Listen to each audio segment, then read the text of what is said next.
Welcome everybody to the Crochet Crowd. I'm your host Mikey. This is the Farming Fresh Crochet Market Tote. We're going to get started immediately, and it's a Lily Sugar and Cream yarn. It says that it is requiring 3 balls, and it's a Lily Sugar and Cream, and you can see that there's 3 different versions if you'd like to do that. Recommending a 5mm size H crochet hook, and let's just talk quickly about this pattern, and then I'm going to carry you into the instructions. Hi, I'm Mikey from the Crochet Crowd, and thank you so much for joining our channel today. I'm here to inspire you and create magic with your crochet hook. Are you ready to play? Oh yeah, sounds good. So we're going to get ourselves started on the instructions. You're going to chain 90, and it has a diagram on page number 2. And so what this is that the diagram is just a little mini sample of what it is, and you're creating a mesh framework that you're going to make, and there's a total of 53 rows. So starting from 1 all the way to 53, and you will see that you'll have a very large rectangular mesh that will happen. I have this done already. So what I want to do is just show you what the repeating steps will be, and then you are going to be able to do that and then begin to do all the rest of it. So without further ado, I'm not going to bog you down too much with a lot of information, but let's just take it step by step and let's start creating our mesh. At the end of the mesh, please do not fasten off. We're going to continue the journey from that point. So for demonstration reasons, I'm using Caron 1 pound, but you should actually use your Lily Sugar and Cream, because the Lily Sugar and Cream is cotton yarn and it is extremely strong. The only thing that stretches in stitches with using cotton is the stitches itself, but it's actually not the yarn that's doing all the stretching. So this is something that we're gonna do, and I decided this last night, and there was a Caron 1 pound sitting beside me on my chair, so I just grabbed it and started. So we're gonna be creating this very large mesh that you see, and then from this mesh then we're going to, it's called cinching, and we're going to cinch the bottom piece so it's gonna come together, and we're gonna cinch the top piece which will come together, and then this will be the side. So if you're looking at it from a perspective of how this bag looks, is that this here is one side, this is the other, and these are the pieces coming up on the side. So without further ado, let me show you how to do this, and then you can put your hook in the wind and do your mesh. For demonstration reasons, I'm only going to show you a small swatch, but you're going to chain 90 to do the actual pattern itself. So please do that. So start in chain 90, and I'll be right back in a moment. So just start chaining. So you have a much bigger chain, of course, and you're gonna go second chain from the hook on row number 1, and you were going to single crochet. I prefer to single crochet in the back hump of a chain. If you don't prefer that, then don't do it. That's your call. So single crochet. You now need to chain 5. So 1, 2, 3, 4, and 5, and then you are going to then skip only 3 stitches, or 3 chains in this case, and you were going to go into the 4th one and single crochet. And you're going to repeat that all the way across your chain. So chain 5, so 1, 2, 3, 4, 3, 4, and 5. Skip 3, 1, 2, 3, go to the 4th. Nice and simple, right? So chain 5, 1, 2, 3, 4, and 5. Skip 3. And if your counts are right, you'll end up on the same last one as being your one that you need. So chain 5, so 1, 2, 3, 4, 5, and then you'll end up on the very last one. So skipping 3 and go into the last one. If you're off by 1, you can probably get away with it, but just don't tell anybody. And that's what I would do, and this is row number 1. So you'll end up with this with a bit of an arcing, which is what you need for this. Let's begin row number 2. In row number 2, it will always be the same thing, and you always are going to start by chaining 5. Listen though, 1, 2, 3 is considered a double crochet. 4 and 5 is a chain 2 space, and it matters, and you'll see why. And what I need you to do is come into the first arc that's here, and just go around the space itself and single crochet. So just watch the starting and ending of your rows. That's the most critical point, because everything else is the same. So now chain 5, so 1, 2, 3, 4, 5, come into the next space, and you're doing that all the way across. So 1, 2, 3, 4, 5, and single crochet in the space, and 1, 2, 3, 4, 5, come into the last space, but you're not done. So because we did a chain 5 at the beginning, the way that you will end a row number 2 is going to be chain 2 and in the single crochet here you're going to apply a double crochet. So remember, on row number 2 you're always starting with the chain 5 and you will always end with a double crochet into the single crochet. And let's turn our work and begin row number 3. Let's begin row number 3. So because we finished with the double crochet, row number 3 will always start the same way of chain 1 and single crochet in the top of that double crochet. And you are going to immediately just start in chain 5. So 1, 2, 3, 4, 5, and then just come into this next space right here. Single crochet, chain 5, 1, 2, 3, 4, 5, come into the next space, 1, 2, 3, 4, 5, next space.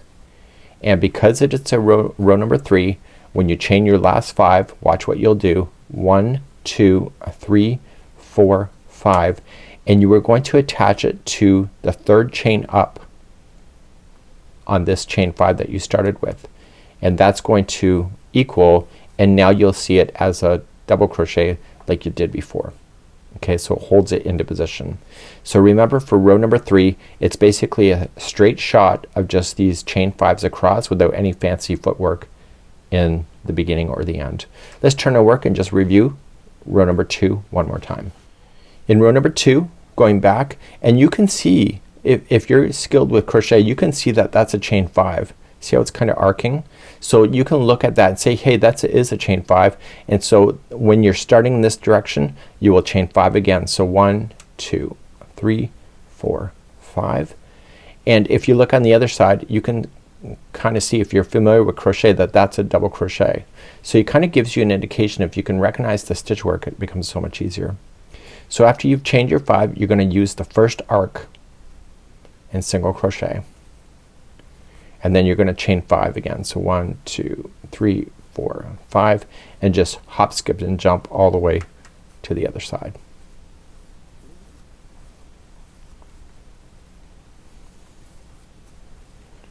And 1, 2, 3, 4, 5, and so you come into your last one, but you're not done, so you need to chain 2 and double crochet into the top of the single crochet to finish. And that was row number 2 again. Let's turn to work and review number 3 one more time and just chain up 1. You can see it's a double crochet here, so after you chain 1 you're gonna single crochet in the top of that double and then begin your 5s. So 1, 2, 3, 4, 5, and then jump on over. So you kind of see how the pattern's forming right on the end, and then you keep on jumping over. So just do another 5. So as we're going to conclude here, so what you have to do is that you have to do a total of 53 rows of back and forth, and the ending row will be a 3rd row, like the instructions for the 3rd row, which is what I'm showing you now. So at the end of the 3rd row, when you go to attach, you are going to attach to the 3rd chain up to conclude. So keep an eye on the ends, make sure that they look the same following up, and then you should be good to go. So when I count the number of rows, when it says it needs 53, I just say, okay, this is 1, and then I just work my way on the edge. So 1, 2, 3, 4, and this is the 5th row. So I can see that that's 5 so far, and so I will stop when I can count 53, and then that's where I'm gonna pick you up next in this tutorial on the real sample to show you what to do next. So after your mesh is complete, you should have finished on a 3rd row.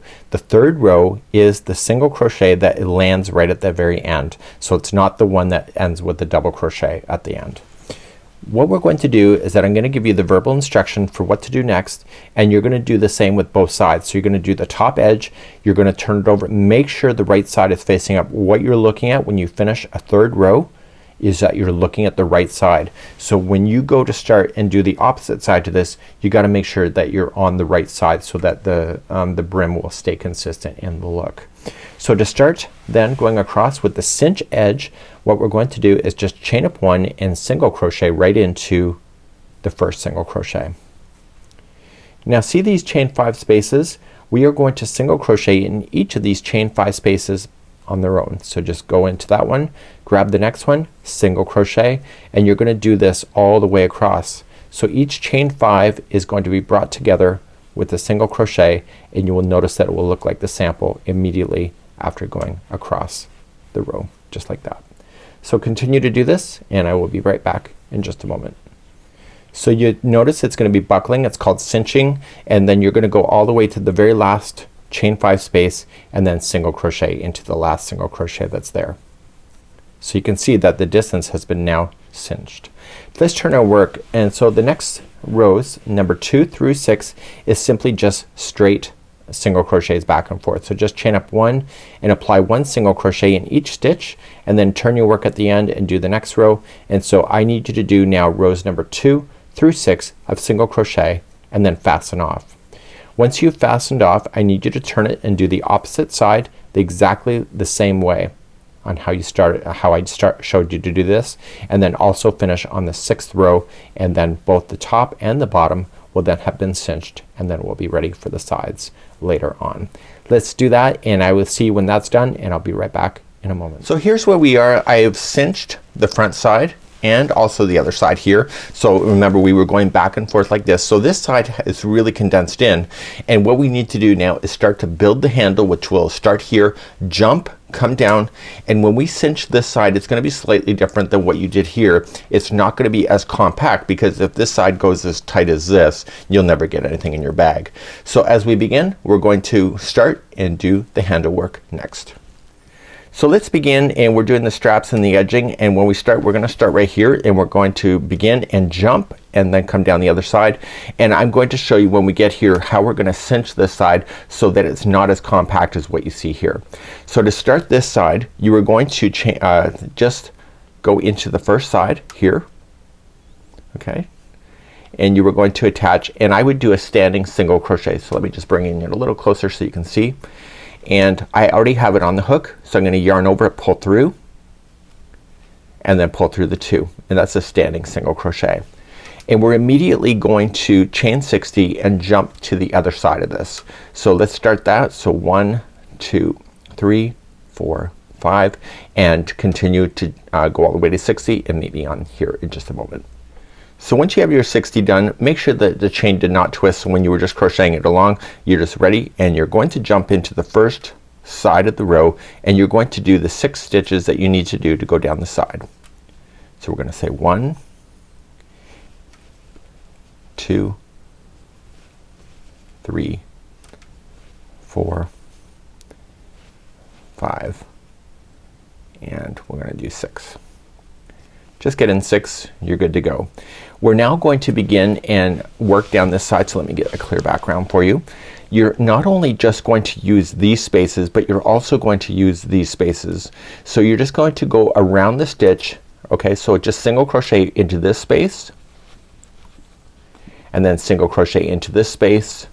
You're looking for the spaces, so single crochet into this space, and this space, and etc. And do this all the way to the other side, and I'll see you on the other band in just a moment. So just work every space to have a single crochet. So I'm getting close to the other side, so you're noticing that this is not cinching in as much as it was the other side. So this has to stay open, because you'll never get your groceries in there. Once you come to your last space, you're just going to do the final 6 to take you up on this band. So 1 2 3 4 5 and 6. Once you have that done, you need to jump over again. So I need you to chain 60 again, and meet me on the other side in just a moment. So 1 2 3 4 5. Once you have your 60 done, just continue to the other band and do 6 going down the band on the side. So 2 3 4 5 and 6. Once that's done, you're going to start doing your cinching again. So start in your strap or your open spaces, and place 1 single crochet in the open spaces that you can see. And please do that all the way to the other side, and I'll be right back in a moment. So we're getting close to where we had started. So this is where we started. So you're gonna do the last 6 to get you up to that band. So in actual fact the 6th one is already in there. So you're gonna say 1 and then we'll say 2. So you only have to do the last 5. So this is 3, 4 and 5, and you're going to attach it then with a slip stitch to the beginning single crochet. And now let's begin round number 2. So I'm going to start round number 2 and I'm going to give you instructions for 3 and 4 because it's easy. So you're just going to chain up 1. You don't need to count stitches honestly. So just chain 1 and 1 single crochet in the first single. Once you hit this chain, I would prefer that you get 2 strands on top of the hook. Okay, so if you want to turn it around you can do so and just get 2 strands on top of the hook. It'll be stronger.